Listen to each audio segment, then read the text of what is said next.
O tema para a nossa reflexão no programa de hoje é Dois Lagos, Duas Filosofias. Na Terra Santa, há dois lagos alimentados pelo mesmo rio, o Rio Jordão. Eles ficam situados a alguns quilômetros de distância um do outro, mas ambos possuem características bem distintas entre si. Um é o Lago de Genezaré, também conhecido como Mar da Galileia, ou o Lago de Tiberíades. O outro é chamado Mar Morto. O primeiro é azul, cheio de vida e de contrastes, de calma e de ondas. Nas suas margens refletem-se as flores amarelas dos seus prados. O Mar Morto é uma lagoa densa de água salgada em que não há vida. A água que vem do rio ali fica estagnada. O que é que faz esses dois lagos alimentados pelo mesmo rio, lagos tão diferentes? Simplesmente isto. O lago de Genezaré transmite generosamente o que recebe. A sua água, quando ali chega, parte de imediato para remediar a seca dos campos, saciar a sede dos homens e dos animais. A água do Mar Morto estagna-se porque adormece, é salgada, mata. Com as pessoas passa-se o mesmo, as que vivem com generosidade, dando-se e oferecendo-se aos outros, vivem e fazem viver. As pessoas que com egoísmo recebem, guardam, retêm e não dão, são como água estagnada, que morre e causa a morte à sua volta. Muitas pessoas parecem com o mar morto, só recebem, acumulam, não dão e assim constroem uma vida amarga e infeliz. Há outras, porém, que dão e oferecem a si mesmas com generosidade sem nada esperar como recompensa. Estas pessoas são as mais felizes. Quanto mais doamos, mais recebemos. Quanto menos partilhamos, mais pobres nos tornamos. O que acumula apenas para si chama desesperadamente pela infelicidade e esta vem ter com ele. O que compartilha abre a porta à felicidade. Essa comparação feita usando aí a figura do Mar Morto é muito interessante. Quem já foi ao Mar Morto conta a história de que, ao entrar lá, a pessoa não consegue nem afundar, tamanha a densidade de sal que há ali, a concentração de sal que há ali no mar. E muitas vezes essas pessoas que vivem a experiência de entrar ali acham muito estranho, porque o normal é você entrar na água, não é verdade? Nadar, afundar, e lá não tem jeito de você fazer essas coisas.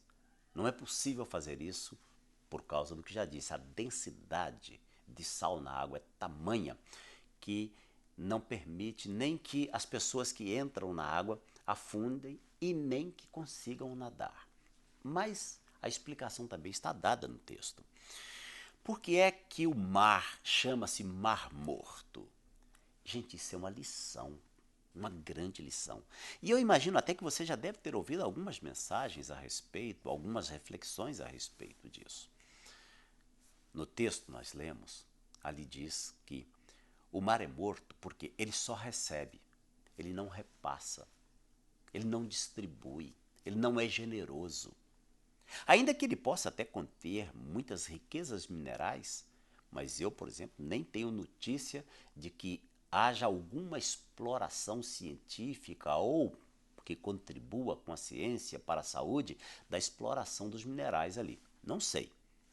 De vez em quando até aparece aí umas propagandas na televisão falando de produtos lá do Mar Morto, mas eu não sei bem o que é que quer dizer com isso não.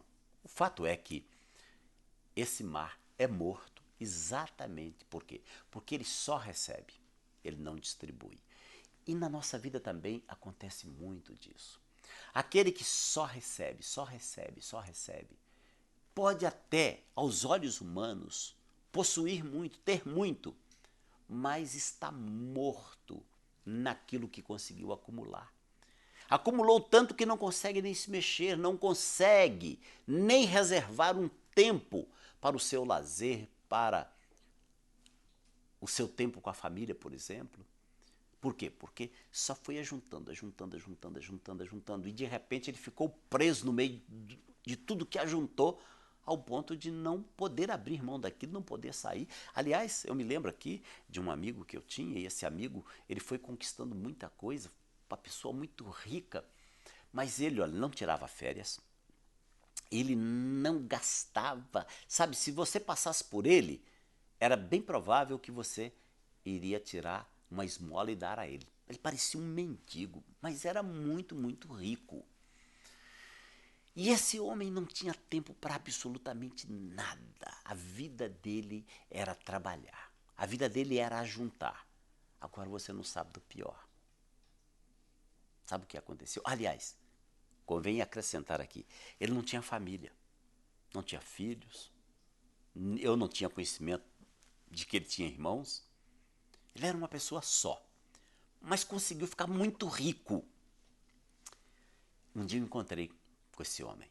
Eu estava numa padaria, aliás, numa das padarias do nosso saudoso, nosso querido irmão Paulo Isidoro. Não o jogador, não. Outro Paulo Isidoro. E eu estava lá e de repente esse homem entrou.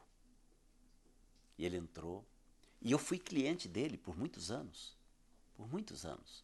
E eu me lembro que um dia eu estava reclamando com ele que estava muito difícil, o comércio estava muito ruim, estava, sabe, estava uma fase muito complicada, os clientes estavam comprando. E ele disse assim para mim: Vanderlei, olha, você sabe que eu já conquistei muita coisa, né? Eu sei, estou vendo. Ele disse: pois é, eu daria tudo que eu tenho para ter a sua idade para começar de novo. Ao mesmo tempo que aquilo foi uma lição para mim, me fez também pensar. Meu Deus, tendo conseguido o que ele já havia conseguido, o que é que ele queria em voltar a ter a minha idade, dar tudo que já tinha conquistado para começar tudo de novo? Se ele já tinha chegado ao ponto que já tinha chegado. A Bíblia tem um versículo que diz algo muito sério. Esse versículo diz assim: aquele que ama a riqueza jamais se fartará dela. Olha que coisa terrível. Aquele que ama a riqueza jamais se fartará dela. Ele se torna um poço sem fundo. Ele se torna um mar morto.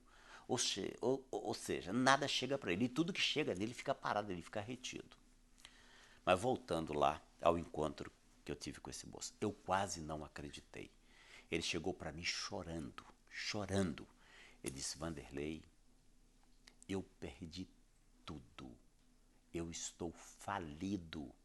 Estou vivendo um momento de depressão terrível.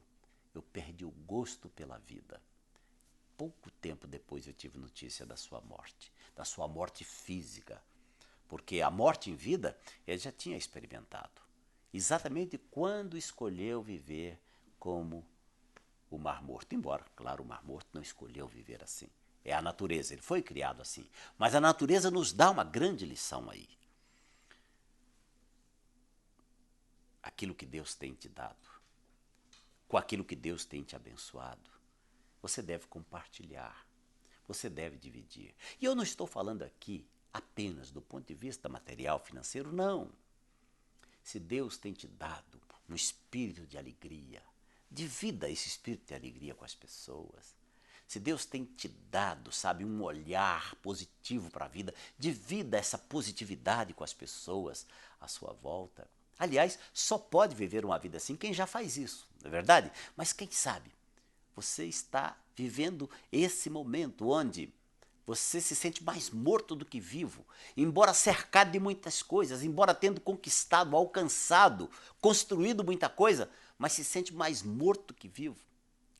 E como é que você vai saber que está mais morto do que vivo? É quando você não sente prazer em absolutamente nada daquilo que você conseguiu com tanto esforço, com tanto trabalho, conquistar, construir.